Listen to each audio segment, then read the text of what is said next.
பார்த்துக் கொண்டிருப்பது 24 நியூஸ் தமிழ். பொள்ளாச்சி அருகே ஆழியார் கவியரவி 6 மாதங்களுக்கு பிறகு திறப்பு.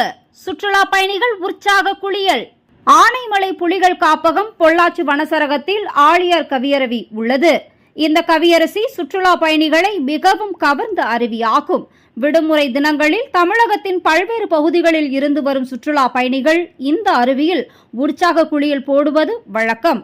கடந்த ஜனவரி மாதம் முதல் அருவி நீர் வரத்து இன்றி வறண்டு காணப்பட்டதால் சுற்றுலா பயணிகளுக்கு அனுமதி மறுக்கப்பட்டு வந்தது.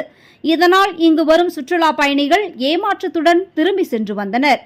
இதனிடையில் கடந்த சில நாட்களாக மேற்கு தொடர்ச்சி மலைப்பகுதிகளில் தென்மேற்கு பருவமழை பெய்து வருகிறது. இதனால் வறண்ட அருவியில் நீர் பெருக்கெடுத்து ஓடி வெள்ளப்பெருக்கு ஏற்பட்டது. இந்த நிலையில் தற்பொழுது அருவியில் சீரான நீர்வரத்து வந்து கொண்டிருப்பதால் 6 மாதத்திற்கு பிறகு ஆழியார் கவியரவி இன்று காலை வனத்துறையினர் பூஜைகள் செய்யப்பட்டு அருவி திறக்கப்பட்டது.